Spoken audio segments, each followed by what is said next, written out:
I think that Lincoln is morally outraged by the Kansas-Nebraska Act. I don't see any way to get around it. I mean, he says it repeatedly. His statements against the Kansas-Nebraska Act are almost immediate. He speaks out very quickly locally in Springfield and in Peoria.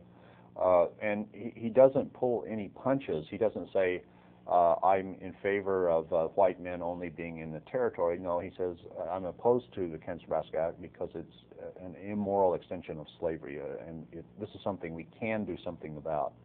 One of Lincoln's feelings about slavery in the Constitution is we have a deal in the Constitution that sets limits to how the Declaration of Independence can be enacted. But there is no deal about new territories. There, we can do what's right. And so I think that in that sense, his views on the Declaration of Independence and the Constitution align more carefully.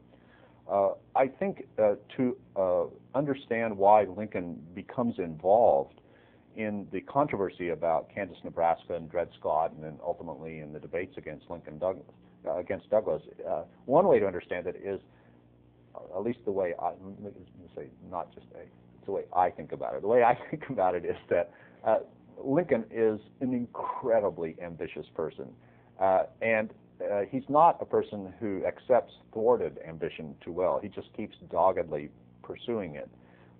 And a person who has stood in the way of Lincoln's ambition through his entire life is Stephen A. Douglas.